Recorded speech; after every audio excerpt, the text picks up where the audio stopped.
Hello everyone, welcome to our YouTube channel toppers Yatra. इस video में हम लोग पढ़ने वाले हैं भारत में राष्ट्रवाद और एक एक पॉइंटों के माध्यम से आपको समझाने वाले हैं भारत में राष्ट्रवाद के चैप्टर में आखिर हम लोगों को कितने पढ़ने हैं। एक एक पॉइंटों के माध्यम से आइए हम लोग सबसे पहले डिस्कस करते हैं। ध्यान दीजिए, सबसे पहला पॉइंट हम लोगों को पढ़ना है प्रथम विश्व युद्ध के होने के प्रभावों के बारे में पढ़ना है। आखिर प्रथम विश्व युद्ध होने के बाद भारत में कौन कौन से प्रभाव पड़ते हैं भारत के ऊपर, उन पॉइंटों के माध्यम से पढ़ना है। नेक्स्ट हम लोगों को पढ़ना है सत्याग्रह का अर्थ पढ़ना है और गांधी जी द्वारा चलाए गए आंदोलन, गांधी जी द्वारा जितने भी आंदोलन चलाए गए थे उन आंदोलनों के बारे में समझना है। गांधी जी के द्वारा चलाए गए आंदोलन कौन कौन से। 1917 में चंपारण के किसान का आंदोलन, ये एनसीईआरटी वाले लिखे हैं 1916 लिखे हैं, आप उसको बना लीजिए 1917 है। 1917 में चंपारण के किसान का आंदोलन। नेक्स्ट समझिएगा 1918 में खेड़ा का किसान का आंदोलन और सी आपको समझना है 1918 में अहमदाबाद के मिल मजदूरों का आंदोलन। एक एक पॉइंटों के माध्यम से हम लोग वीडियो को पढ़ने वाले हैं। पहले हम लोग को डिस्कस करना है क्या क्या पढ़ने वाले हैं। चौथे आपके पॉइंट को पढ़ना है असहयोग आंदोलन अर्थात खिलाफत आंदोलन, जलियांवाला बाग हत्याकांड के विषय में भी पढ़ना है। नेक्स्ट दांडी मार्च को पढ़ना है, सविनय अवज्ञा आंदोलन को पढ़ना है और जनजातियों के बारे में पढ़ना है, श्रमिकों एवं किसानों का आंदोलन पढ़ना है, राष्ट्रवाद का भावना पढ़ना है, क्रिप्स प्रस्ताव, भारत छोड़ो आंदोलन को भी पढ़ना है इस टॉपिकों के माध्यम से। साइमन कमीशन के माध्यम से समझना है और रॉयल एक्ट के विषय में समझना है और मुसलमानों की भागीदारी के विषय में समझना है। आखिर भारत में राष्ट्रवाद के उदय क्यों और कैसे होते हैं, इन प्रभावों के बारे में, इस टॉपिकों के बारे में पढ़ना है। आखिर कौन से नायक की एंट्री होती है भारत में जो भारत छोड़ो आंदोलन अर्थात क्रिप्स प्रस्ताव को भी अंग्रेजों के प्रति लेकर आता है। आइए सबसे पहले एक एक पॉइंटों के माध्यम से हम लोग समझने वाले। पहले तो हम लोग समझेंगे राष्ट्रवाद।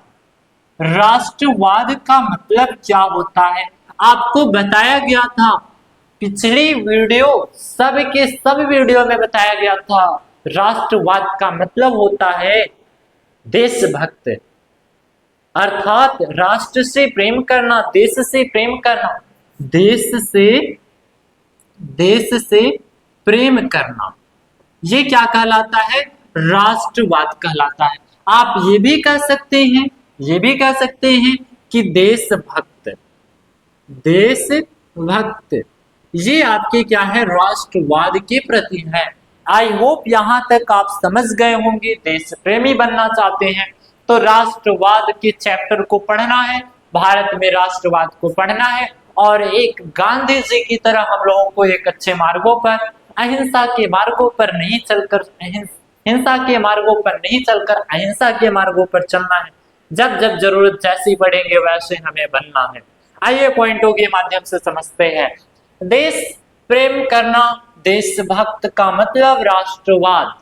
आइए सबसे पहले हम लोग समझते हैं, इस वीडियो में हम लोगों को पढ़ना है आजादी के विषय में। आजादी, भारत की आजादी के विषय में पढ़ना है और आजादी के अनुसार हम लोगों को पढ़ना है आंदोलन। आजादी के दौरान कौन कौन आंदोलन किए गए, भारत की आजादी के लिए कौन कौन आंदोलन करे गए, इसके विषय में पढ़ना है और आंदोलन के लिए कौन कौन से नेता सबसे पहले और आगे आए, देश को क्या करेंगे, आजादी के विषय में और आंदोलन के विषय में और नेता के विषय में पढ़ना है। आखिर भारत के ऊपर कौन कौन से देश राज किए, एक एक पॉइंटों के माध्यम से समझना। आप लोग जानते हैं जो इंग्लैंड है, इंग्लैंड भारत पर 200 वर्ष तक राज किया था, 200 वर्ष तक राज किया था और 200 वर्ष में ये कितने बदलाव लेकर आता है, कितने भारत को पीछे लेके जाता है, एक एक पॉइंटों के माध्यम से समझेंगे हम इस वीडियो में। सबसे पहले प्रभाव पड़ता है प्रथम विश्व युद्ध के विषय में। एक एक पॉइंट के माध्यम से आइए वीडियो को स्टार्ट करते हैं। प्रथम विश्व युद्ध का प्रभाव, मतलब भारत के ऊपर कौन कौन से प्रभाव पड़े।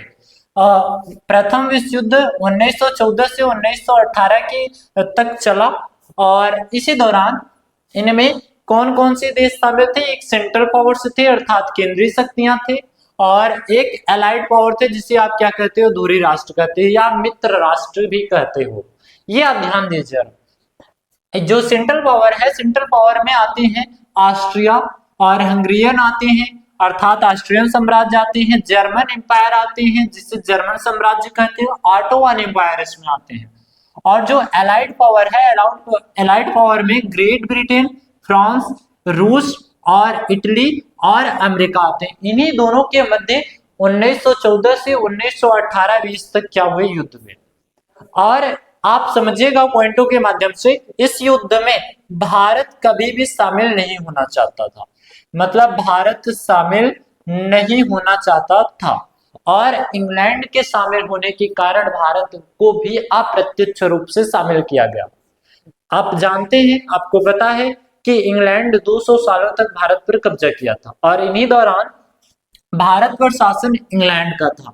और इंग्लैंड के माध्यम से समझिए, जब इंग्लैंड भारत पे शासन था तो ये इन युद्ध के दौरान ये बहुत ही ज्यादा भारत के ऊपर टैक्सें लगा रही थी, बहुत ही ज्यादा टैक्सें लगा रही थी, और वस्तुएं का दाम हो गया था 2 गुना, 2 गुने वस्तुओं के दाम हुए थे। कब कब हुए थे, ये ध्यान दिए रहना। 1913 से 1918 के बीच में सभी वस्तुओं के दाम कैसे हो गए थे, 2 गुने हो गए थे। यदि 2 गुने हो गए थे तो ये आप जानते हैं कि इंग्लैंड इस युद्ध को जीतने के लिए क्या करता है भाई, बहुत देशों से कर्ज लेता है, और कर्ज की भरपाई करने के लिए भारत के ऊपर अधिक टैक्स लगाता है, और टैक्स लगाने के दौरान वस्तुओं के दाम कैसे हो जाते हैं, 2 गुने हो जाते हैं। और आप कॉन्सेप्ट समझिए, इस प्रथम विश्व युद्ध में लगभग 7 से 8 लाख लोग मारे गए थे, और इनके दौरान भारत की अर्थव्यवस्था बहुत ही बेकार हो गई थी। अर्थव्यवस्था बहुत ही बेकार होने के कारण भारत की कैसी स्थिति, अकाल और महामारी के दौरान इनकी स्थितियां बहुत ही गड़बड़ हो गई थी। ये आप कॉन्सेप्ट समझिए। इन्हीं बीच इन्फ्लुएंजा बीमारी आती है, और इन्फ्लुएंजा बीमारी की कोई भी इलाज नहीं रहते, जैसे कोविड-19 के कोई भी इलाज नहीं थे और फिर बाद में बने, ऐसे ही उस दौरान इन्फ्लुएंजा बीमारी आई थी, और अकाली के कारण 1921 की जनगणना के अनुसार भारत में लाखों लोग मारे गए थे। और इन्हीं दौरान भारत की जनता बहुत ही ज्यादा आक्रोश हो गए थे। आक्रोश होने के बाद ये क्या किए थे, आंदोलन करना स्टार्ट किए थे, और आंदोलन करना स्टार्ट किए थे तो एक एंट्री होती है। एंट्री किसकी होती है भाई, गांधी जी की एंट्री होती है, और गांधी जी साउथ अफ्रीका से वकालत करके आते हैं।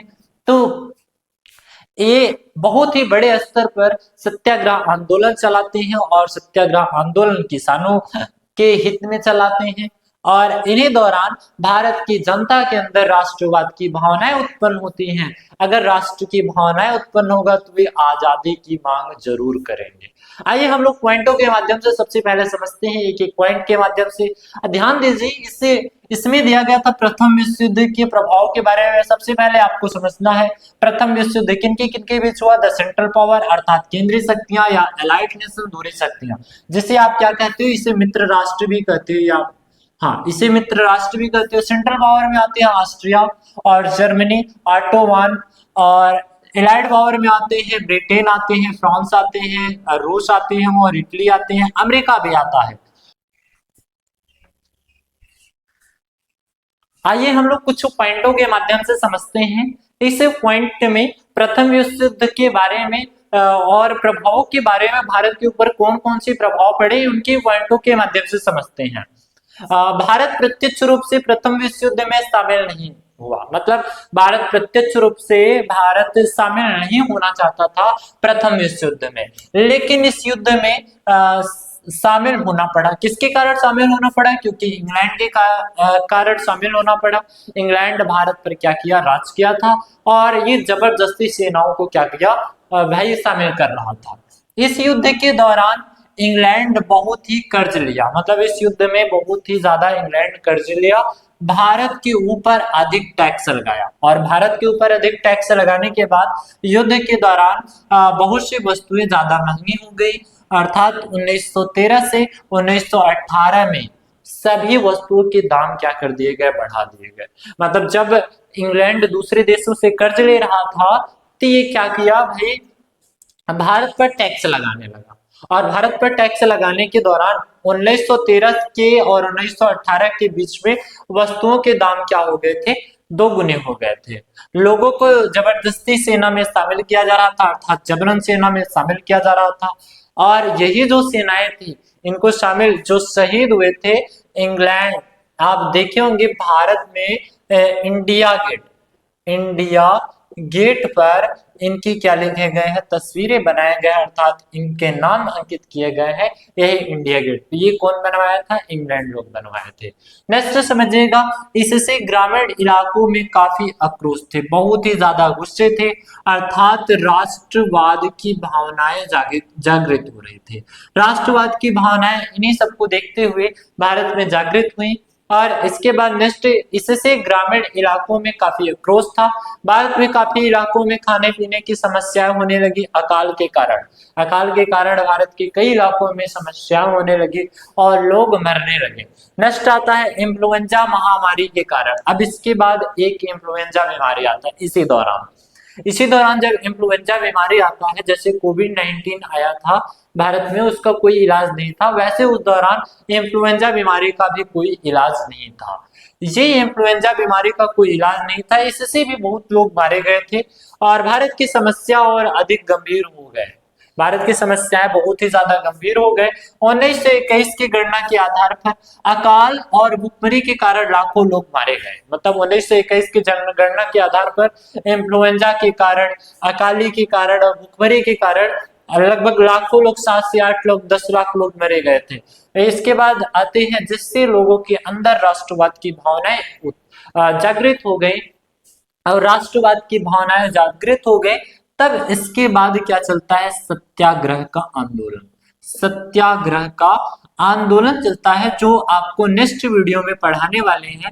जैसा कि इतनी वीडियो ज्यादा लॉन्ग वीडियो में नहीं करना चाहता हूं, इसके बाद हम लोग पढ़ने वाले हैं सत्याग्रह और गांधी जी द्वारा चलाए गए सत्याग्रह आंदोलन के विषय में, जो 1917 ईस्वी में चंपारण में किसान आंदोलन, 1918 में खेड़ा का किसान आंदोलन, 1918 में अहमदाबाद की मिल मजदूरों का आंदोलन, जो गांधी जी के द्वारा चलाए गए थे, 3 आंदोलनों के विषय में। और ये आंदोलन कैसे स्टार्ट हुए थे, राष्ट्रवाद की भावनाएं से स्टार्ट हुए थे। जो इंग्लैंड लोगों के ऊपर टैक्सें अधिक लगा रही थी, अगर टैक्सें अधिक लगा रही थी राष्ट्र के प्रति, ये क्या हो रहे थे, भारत के लोग राष्ट्रवादी बनना चाह रहे थे, और बनते हुए एक एंट्री होती है गांधी जी के, और फिर गांधी जी के द्वारा सत्याग्रह आंदोलन को चलाया जाएगा। सत्य के रास्ते पर चले हुए आंदोलन के विषय में हम लोगों को नेक्स्ट वीडियो में मैं आपको पढ़ाऊंगा। आई होप आप कॉन्सेप्ट क्लियर हो गए हैं। अगर आपको वीडियो अच्छा लगा हो तो आप चैनल को सब्सक्राइब कर लीजिएगा, और एक कमेंट बॉक्स में अच्छा सा दिल फेंक के मारिएगा। मिलते हैं नेक्स्ट वीडियो में, तब तक के लिए थैंक यू।